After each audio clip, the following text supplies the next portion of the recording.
Political vibes ప్రేక్షకులకు నమస్కారం. మిత్రులారా, MP Tejasvi Surya young and dynamic MP, Bharatiya Janata party MP నిన్న లోక్సభలో మాట్లాడిన మాటలు నిజంగా చెప్పాలంటే హ్యాట్స్ ఆఫ్. ఆయన మాటలను వక్రీకరించారు కొంతమంది, చూతేగాళ్ళు వక్రీకరించిన చూతేగాడని అంట. నేను కూడా తెలంగాణ బిడ్డనే, నేను కూడా తెలంగాణ ఉద్యమంలో పాల్గొన్నోనే. నేను ఒక్కటే అడుగుతున్నా, డీలిమిటేషన్ ప్రక్రియ మీద ఆయన మాట్లాడిన మాటలో ఒక్క లైన్ తప్పున్నా నేను దేనికంటే దానికుంటా. ఈ రాజ్యాంగం తెలియని మూర్ఖులు రాజ్యాంగం పుస్తకం పట్టుకొని తిరుగుతారు. వీళ్ళకు ఒక ప్రణాళిక తెలియదు, డీలిమిటేషన్ ప్రక్రియ ఎట్లా చేస్తారో తెలియదు. ఇజ్జతి పోతుంది, నవ్వుకుంటారు. మన తెలంగాణ ముఖ్యమంత్రి మాట్లాడితే దేశం మొత్తం నవ్వుతారు, ఇజ్జతి మానం పోతుంది. ఫస్ట్ మీ ముఖ్యమంత్రికి ఎవడన్నా చూస్తే తెలంగాణ ఆత్మగౌరవం అంటే సోనియా గాంధీని బలిదేవత అన్న రేవంత్ రెడ్డి అలా ముఖ్యమంత్రి అయ్యాడు. తెలంగాణ ఆత్మగౌరవం ఇదేనా? తెలంగాణ ఉద్యమంలో రైఫిల్ పట్టుకొని పోయిండు రైఫిల్ రెడ్డి అన్న రేవంత్ రెడ్డిని. ఇదేనా తెలంగాణ ఆత్మగౌరవం అంటే? నేను అడుగుతున్నా. ఇంతకు తేజస్వి సూర్య ఏం మాట్లాడిండు, వీళ్ళు ఏం తప్పుగా తీసుకున్నారు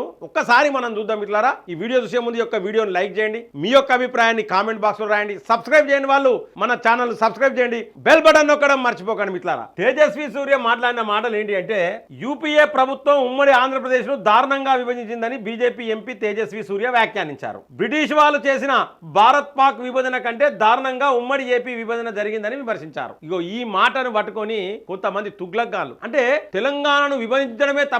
నేను ఇలా చెప్తా ఉన్నా, ఇంకా దాసో శ్రవణ్ మాట్లాడతాను. నువ్వు ఒక ఇంటెలెక్చువల్, ఒక పద్ధతిగా మాట్లాడాలి. నీ పద్ధతి తప్పినవు. దాసో శ్రవణ్ కూడా చెప్తానా, జర దమకు పెట్టి మెదడు పెట్టి ఆలోచించు. వాస్తవం కాదా? 1200 మంది చచ్చిపోతే ఇలా కేసీఆర్ ముఖ్యమంత్రి అయిండు, కేసీఆర్ బిడ్డ ఎమ్మెల్సీ అయింది, కేసీఆర్ అల్లుడు మంత్రి అయిండు, కేసీఆర్ కొడుకు మంత్రి అయింది.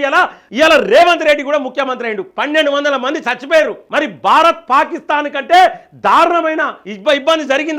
విభజన జరిగిందా? జరగలేదా? ఒక్క ప్రాణం పోకుండా తెలంగాణ ఇచ్చిందా సోనియా గాంధీ? ఇవ్వాలని అడుగుతా ఉన్నా. సోనియా గాంధీ ఎవరయ్యా? ప్రధానమంత్రి సోనియా గాంధీ. మన్మోహన్ సింగ్ కదా ప్రధానమంత్రి. మీ కాంగ్రెస్ ప్రభుత్వం 1200 మంది చచ్చిపోయారు, ఇక చాలా మంది గాయపడ్డారు, 300కు పైగా హ్యాండిక్యాప్డ్ అయ్యారు. మిత్రులారా, అటువంటి పరిస్థితి ఉన్నది. అంత దారుణంగా విభజన జరిగింది.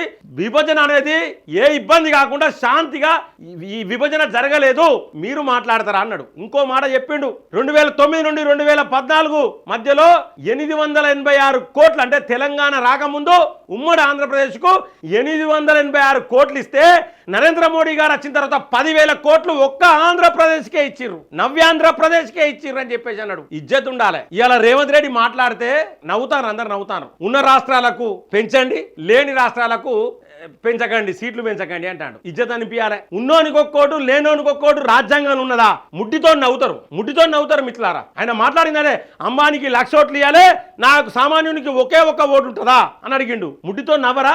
రాజ్యాంగబద్ధంగా రాజ్యాంగం ఏం చెప్తాందో దాని ప్రకారమే విభజన ప్రక్రియ ఉంటది. ఇక వీళ్ళు ఏం చేస్తారంటే, ఈయన మాట్లాడతాడు, ఎవరు దయాకర్, అద్దంకి దయాకర్ మాట్లాడతాడు, నేను పాకిస్తాన్, ఐ లవ్ పాకిస్తాన్, నాకు పాకిస్తాన్ అంటే ఇష్టం ఉన్నది, మీరెవరు ఇష్టం ఉండదనడానికి అని చెప్పేసి మాట్లాడిన దయాకర్ కూడా ఇలా మాట్లాడతాడంటే మరి దేంతో నవ్వాలి మిత్రులారా? రాముడు సీత గురించి అవహేళన చేసిన దయాకర్ మాట్లాడతాడంటే దేంతో నవ్వాలి మిత్రులారా? ఒక్కసారి ఆలోచించండి.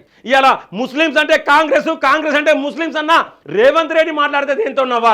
ఇలా చిన్నోడైనా, వయసులో చిన్నోడైనా చాలా ఇంటెలెక్చువల్ గా మాట్లాడిన young and dynamic MP Tejasvi సూర్యకి హ్యాట్స్ ఆఫ్ చెప్పాల్సిందే. ఆయన మాట్లాడిన మాటలు తెలంగాణను విడదీయడం తప్పు అని అనలేదు. తెలంగాణ రావాల్సిందే, కానీ 1200 మంది చచ్చిపోవద్దు, కొన్ని వందల మంది గాయపడ్డారు, మీరు చాలా ఇబ్బంది అయినాక తెలంగాణ ఇచ్చిర్రు, ఇయ్యాల్సిన పరిస్థితి మీకు వచ్చింది, అటువంటి పరిస్థితులలో ఇచ్చిర్రు తప్పితే మీరు ప్రేమతో ఇయ్యలేదనే విషయాలు మాట్లాడారు. ఇది వాస్తవం కాదా? దాసోజు శ్రవణ్, ఇది వాస్తవం కాదా? అందరు చనిపోతే రాలేదా తెలంగాణ? హరీష్ రావును అడుగుతున్నాం, కేటీఆర్ను అడుగుతున్నాం, కేసీఆర్ను అడుగుతున్నాం, తెలంగాణలో పుట్టిన ప్రతి ఒక్క బిడ్డను. ఇక తెలంగాణ గురించి ముసలి కన్నీళ్లు పెట్టుకునే రేవంత్ రెడ్డిని అడగం. మిత్రులారా, నువ్వు రైఫిల్ పట్టుకొని తిరిగినావు, తెలంగాణ ఉద్యమంలో నీ పాత్ర ఏంది? తెలంగాణ ఉద్యమంలో నీ పరిస్థితులు ఏంటి? నీ పేరే రైఫిల్ రెడ్డి అని చాలా మంది సోషల్ మీడియాలో పెడతా ఉన్నారు. మీరు మాట్లాడతారా? ఇలా రాష్ట్ర వ్యాప్తంగా తేజస్వి సూర్య దిష్టి బొమ్మలు దగ్ధం చేసే ఫాల్తు నా కొడుకులకు చెప్తా ఉన్నా. నేను చెప్తున్నా, భారతీయ జనతా పార్టీలో మీరు మనిషి పుడితే మీ ఒంట్లో ప్రవహించేది రక్తమే అయితే తేజస్వి సూర్య దిష్టి బొమ్మ తగలబెట్టిన ప్రతి ఒక్కరి దిష్టి బొమ్మలు తగలబెట్టని నాయకులకు చెప్తా ఉన్నా. ఒక్క కిషన్ రెడ్డి తప్పితే ఏ ఒక్కరు ఖండించలే. ఎందుకు ఖండించరు? తేజస్వి సూర్య మాట్లాడిన దాంట్లో తప్పేమున్నది? తెలంగాణ ఒట్టిగొచ్చిందా? తెలంగాణ ఇయ్యాల్సిన పరిస్థితి వచ్చింది అప్పుడు కాంగ్రెస్ కు. చాలా మంది చనిపోతారు, ఆగుతలేరు, 1200 మంది చనిపోయారు. ఇలా చచ్చిపోయిన వాళ్ళ పరిస్థితి ఏంది? వాళ్ళు ఏమైనా ఎంపీలు ఎమ్మెల్యేలు ఉన్నారా? చచ్చిపోయిన వాళ్ళ కుటుంబాలలో ఎవరైనా ఇలా చచ్చిపోయిన ఒక్కలైతే బతికున్నోడు అనుభవిస్తాడు. ఇలా రేవంత్ రెడ్డి ఎట్లయిండు బలి దేవత అని నువ్వే అన్నావు కదా. సోనియా గాంధీని బలి దేవత అన్నది ఎవరు? రేవంత్ రెడ్డి కదా.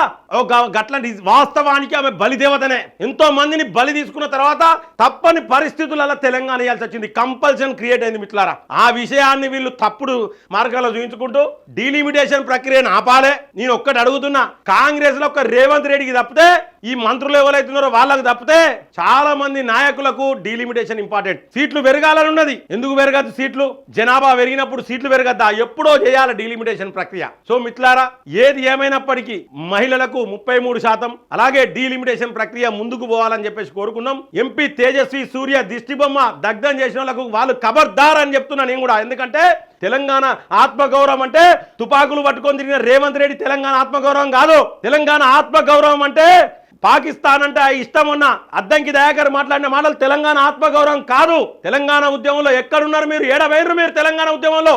తెలంగాణ ఉద్యమంలో చచ్చిపోయిన వాళ్ళకు మీరు చేసిన లాభం ఏంటిది ఒక్కసారి చూపించండి. మొన్న ఇజ్జత్ అనిపించాలి.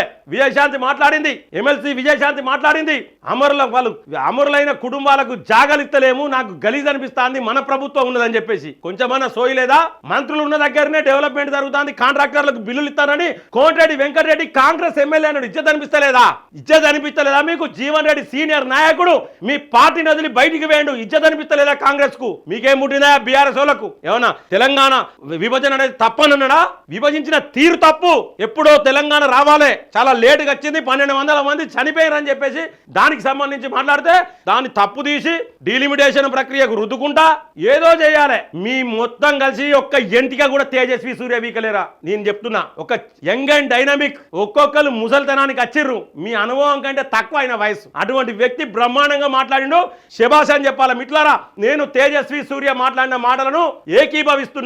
ఆయన ఏ తప్పు మాట్లాడలేదు, ఎటువంటి తెలంగాణను కించపరచలేదు, తెలంగాణ ఆత్మ గౌరవాన్ని దెబ్బతీయలేదు. గుండె మీద చేసుకొని నేను చెప్తా ఉన్నా, ఇదంతా కూడా డ్రామా, డీలిమిటేషన్ డ్రామా. దీన్ని తిప్పికొట్టాలి. నిజంగానే భారతీయ జనతా పార్టీ నాయకులు, కార్యకర్తలు మీ ఒంట్లో ప్రవహించేది రక్తమే అయితే ఖచ్చితంగా మీరు కూడా నిరసనలు చేపట్టాలి. ఎంపీ తేజస్వి సూర్యకు మద్దతుగా నిలబడాలని చెప్పేసి నేను కోరుకుంటూ సెలవు తీసుకుంటున్నాను. జై హింద్, జై భారత్.